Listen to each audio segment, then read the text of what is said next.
എന്നിട്ട് ഇതൊക്കെ ലാഭം വെച്ച് അടുത്ത ഇലക്ഷൻ ആകുമ്പോൾ പിണറായി കാണിക്കുന്നത് പോലെ ഈ ക്ഷേമ പെൻഷൻ ഇലക്ഷന്റെ തലേന്ന് കൂട്ടുന്നത് പോലെ എന്തെങ്കിലും ഒരു ചെപ്പിടി വിദ്യ കാണിക്കാനുള്ള പണം സ്വരൂപിച്ച് വെക്കാൻ അതിന് പാവപ്പെട്ട ഈ തൊഴിലാളികളെ ഇങ്ങനെ വഴിയാതാരാക്കേണ്ട പോലെ കഴിഞ്ഞു.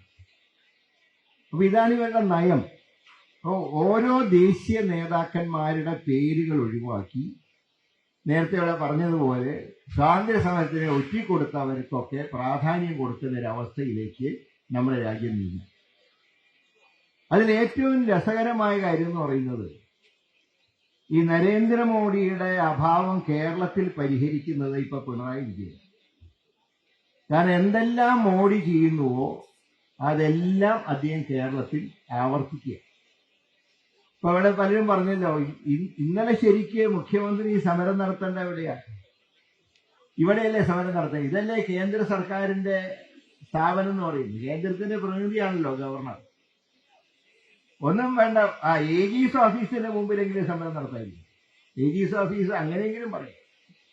ഇത് പാവം രക്തസാക്ഷി മണ്ഡപത്തിൽ രക്തസാക്ഷികളാണോ നിയമം മാറ്റിയത്? ഈ നിയമം മാറ്റിയവർക്കെതിരെ ഒരു സമരം നടത്താനുള്ള ഗട്സ് പോലും നമ്മുടെ മുഖ്യമന്ത്രിക്കില്ല. ഇന്നലത്തെ പ്രസംഗം എന്താ? തൊഴിലുറപ്പ് എന്നൊരു വാക്ക് പറഞ്ഞിട്ടുണ്ടോ? ഇവിടെ നമ്മുടെ ഈ യോഗത്തിൽ ഒരുപാട് തൊഴിലുറപ്പ് തൊഴിലാളികളുണ്ട്. ഇന്നലത്തെ സമരത്തിൽ എത്ര തൊഴിലുറപ്പ് തൊഴിലാളികളുണ്ടായി?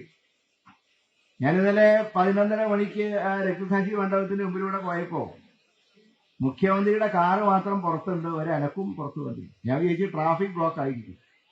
ഒരു മനുഷ്യനുമില്ല. കാരണം അത് തൊഴിലുറപ്പ് തൊഴിലാളികൾക്ക് വേണ്ടിയുള്ള സമരമായിരുന്നില്ല ഇന്നലെ.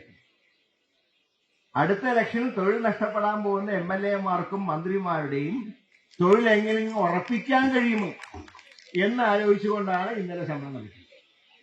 മാത്രമല്ല, ഇവിടെ സമരം നടത്തിയാൽ ഇതിന്റെ അകത്തിരിക്കുന്ന പണ്ഡിതന് വല്ലതും തോന്നിയെങ്കിലോ എന്ന് മുഖ്യമന്ത്രിക്ക് ഭയമുണ്ട്. കാരണം അദ്ദേഹത്തിന് വല്ലതും തോന്നിയാൽ ശരിക്കുള്ള ED-നെ കാണേണ്ടി വരുന്നുള്ള പേടിയുണ്ട്. ഇപ്പൊ ED കോൺഗ്രസ്സുകാരുടെ അടുത്ത് മാത്രമല്ലേ വരുന്നു, പിണറായിന്റെ അടുത്ത് പോയില്ലല്ലോ.